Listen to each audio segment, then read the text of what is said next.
Bonjour à tous, bienvenue sur Technique Numérique. Aujourd'hui on fait de la prise de vue en intérieur et je vais vous expliquer comment j'ai réalisé cette photo à l'aide d'un écran, d'un filtre polarisant et c'est tout. On y va.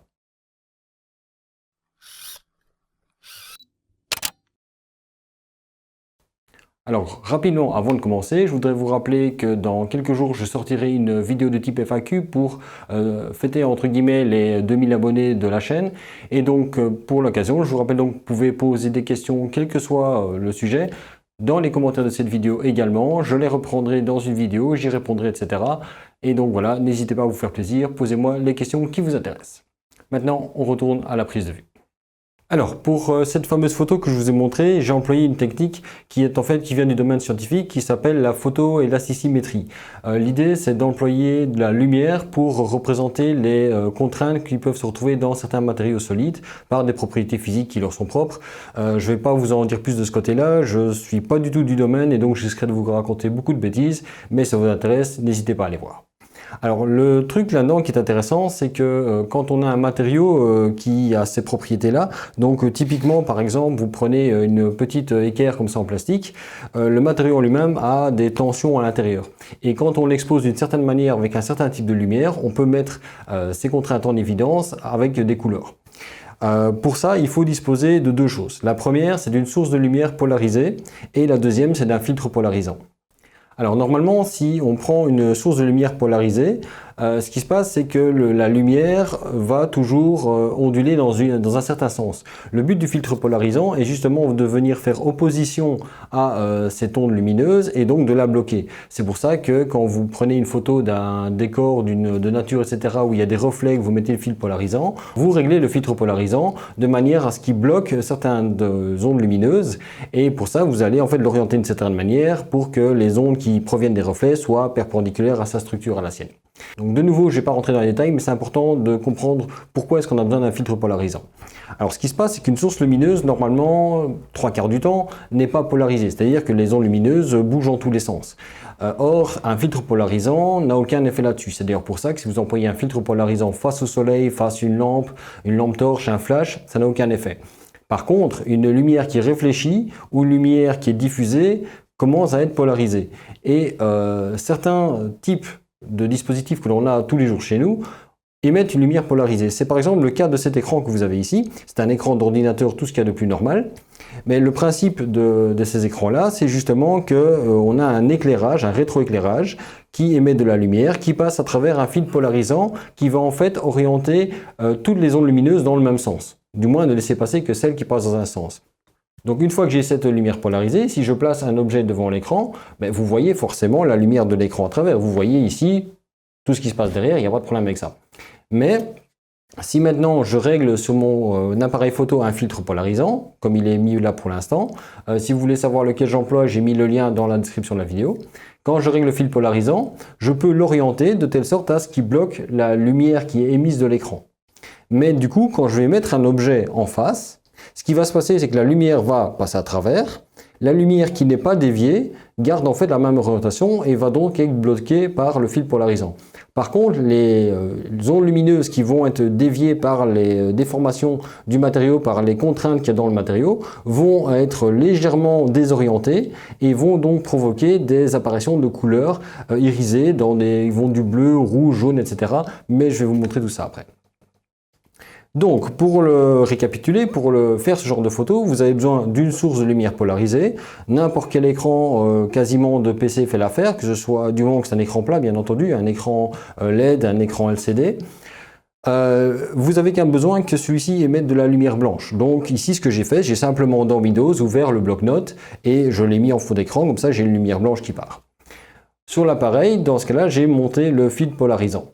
Je vais vous montrer après comment le régler. Mais sinon, le reste est totalement libre à vous, c'est-à-dire que choix de la focale, choix de l'ouverture, tout ça est une question de résultat que vous voulez obtenir. Bien entendu, comme vous le voyez ici, je suis vraiment très proche de mon sujet, donc je vais prendre une ouverture pour l'exemple, généralement qui est du côté de f8, f11, pour avoir quand même 1 ou 2 cm de profondeur de champ utile. Au niveau du temps de pause, Ça va dépendre. Là, bien entendu, ça va dépendre énormément de la luminosité de votre écran, puisque déjà, une grosse partie de la lumière va être bloquée par le filtre polarisant, et seules les parties qui vont être déviées par l'objet que vous placez devant va passer. Du coup, là, il n'y a pas trop le choix, vous allez devoir faire quelques essais de réglage. Moi ici, apparemment, avec un temps de pause de 5 secondes, j'y arrive. Donc forcément, vous allez toujours être dans des circonstances dans lesquelles vous allez avoir besoin des longs temps de pause. Donc forcément, on est sur trépied, ça va de soi. De nouveau, le trépied, si vous voulez savoir lequel j'utilise, je mets ça dans le lien de la vidéo. Donc pour vous montrer comment procéder exactement, je vais déplacer la caméra et la placer derrière mon appareil photo et on regarde ça de plus près. Alors nous voici derrière l'appareil photo. Comme vous pouvez le voir ici pour l'instant sur l'écran, j'ai le fond blanc qui est affiché. J'ai déjà le filtre polarisant qui est mis, donc j'ai déjà une petite réduction de lumière, mais je l'ai placé de telle sorte qu'il bloque le moins possible et du moins qui n'empêche pas la lumière qui vient de l'écran d'arriver. Quand je règle correctement mon filtre polarisant, j'arrive à avoir un résultat qui est quasiment totalement noir. Alors bien entendu, si vous voulez le résultat le plus uniforme possible au niveau du résultat de l'écran, vous allez devoir prendre votre lentille ici de telle sorte à ce qu'elle soit le plus parallèle possible à l'écran. Si vous avez une inclinaison dans un sens ou dans l'autre, vous allez avoir un résultat du filtre polarisant qui va être légèrement différent. Donc essayez d'avoir la source lumineuse qui est la plus parallèle possible à votre objectif. Maintenant, ce n'est pas une obligation non plus, vous pouvez éventuellement expérimenter pour obtenir des effets sympathiques. Maintenant, si je tourne mon filtre polarisant et que je débloque en quelque sorte la lumière, vous voyez que maintenant j'ai de nouveau mon écran blanc qui s'affiche ici. L'effet va fonctionner aussi. Alors, cet effet, c'est quoi? Je vais commencer par vous montrer un élément qui est sans doute le plus surprenant. Donc, je vais commencer par vous le montrer sur le côté, ici. Vous voyez ici, c'est un petit bol en plastique. A priori, quand je le regarde, vous voyez, c'est totalement transparent. Simplement mis devant l'écran, on ne voit pas grand-chose. Il y a bien quelques légères couleurs qui apparaissent, mais on ne perçoit pas grand-chose. Maintenant, si je le passe entre l'appareil et le filtre polarisant, regardez le résultat qu'il y a au niveau de l'écran LCD ici. Là, on voit clairement apparaître les couleurs irisées. De ce que j'ai constaté, en fait, c'est majoritairement les objets plastiques rigides qui marchent bien. Ce qui marche très bien aussi, ce sont les couverts en plastique. Regardez par exemple ici. Si vous voyez au niveau de l'appareil photo, vous avez en fait simplement la cuillère en plastique, donc je la monte sur le côté, totalement transparente. Je la mets entre le filtre polarisant et l'écran de PC et regardez les couleurs qui apparaissent. Ces couleurs sont simplement géniales, ce sont des couleurs presque psychédéliques. On ne pourrait jamais croire qu'on a ça à la base dedans. Et de nouveau, c'est simplement dû au fait qu'une partie de la lumière qui traverse l'objet avant d'arriver sur le filtre polarisant est légèrement désorientée et du coup ne correspond plus à la manière dont le filtre bloque la lumière et donne ces couleurs irisées à l'objet. Encore un autre exemple ici, un couteau en plastique. Vous voyez que là aussi, j'ai des résultats qui peuvent être très sympathiques. Alors je vais avoir du mal à vous montrer exactement la prise de vue telle que je l'ai faite, par simple manque de place, mais en fait, il s'agit simplement d'un casque de moto, de la visière du casque qui est ici, que j'ai interposé entre la source de lumière et l'écran. Regardez ce que ça donne sur l'écran de l'appareil photo. Quand je tourne ici, vous voyez que la visière prend des couleurs très riches. Donc pour vous expliquer en gros comment j'ai quand même fait cette photo, j'avais disposé l'écran par terre et j'ai posé le casque dessus de cette manière-ci.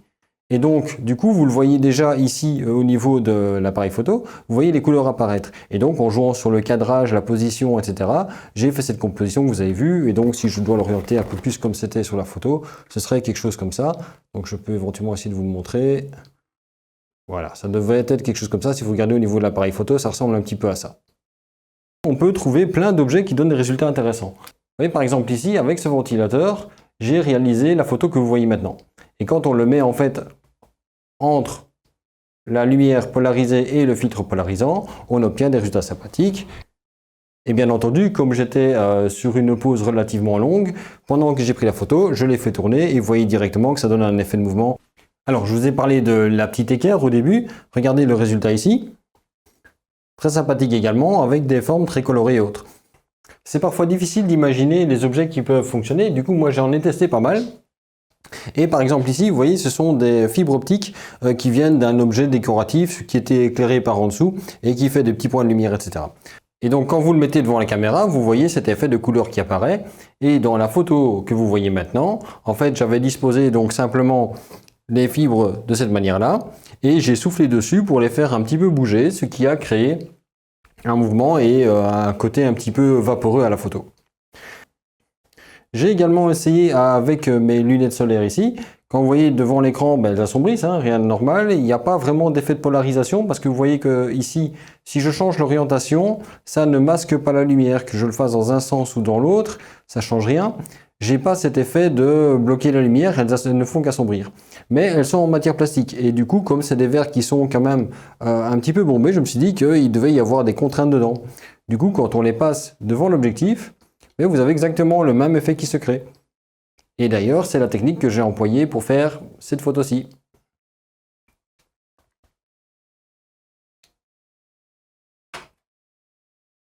Donc, pour récapituler, pour faire ce genre de photo, vous avez besoin d'une part d'une source lumineuse polarisée, un écran de PC, un écran de laptop, même je pense bien que certains écrans de GSM ou de tablette devraient faire l'affaire.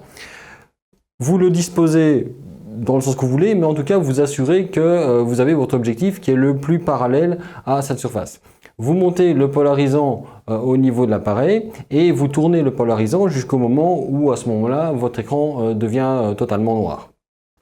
Après, tout ce que vous avez à faire, c'est intercaler un objet entre la source lumineuse et votre polarisant. La lumière va donc passer à travers. Celle qui n'est pas déviée par l'objet, elle va être bloquée par le polarisant. Et celle qui est déviée par la structure interne du matériau, elle va être déviée et va faire apparaître donc ces couleurs irisées.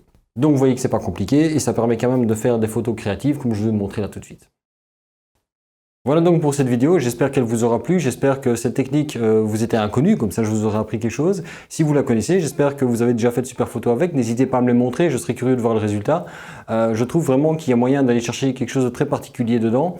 D'ailleurs j'ai quelques idées du coup pour transformer un peu ces techniques et pour appliquer ça à de l'éclairage d'objets, mais pour ça il va falloir que je m'équipe encore un petit peu de 2-3 trucs pas tellement chers, mais il faut que je les trouve. Je vous en reparlerai sûrement à l'occasion. Comme d'habitude, si vous avez aimé cette vidéo, n'hésitez pas à la liker, n'hésitez pas à la partager surtout, n'hésitez pas à mettre des commentaires non plus, n'oubliez pas les questions pour la FAQ que je voudrais publier éventuellement la semaine prochaine, donc n'hésitez pas à me poser des questions auxquelles je vous répondrai avec plaisir comme d'habitude, mais cette fois-ci dans une vidéo qui y sera dédiée. Sinon, n'oubliez pas la page Facebook de Déclic Numérique, abonnez-vous, il y a de plus en plus de gens qui la suivent. Ça me permet moi de plus facilement échanger avec vous et de vous annoncer ce qui va bientôt paraître. Vous trouvez ces liens dans la description de la vidéo, mais également dans la bannière de la vidéo. Et donc il ne me reste plus qu'à vous dire à bientôt pour une nouvelle vidéo sur Déclic Numérique.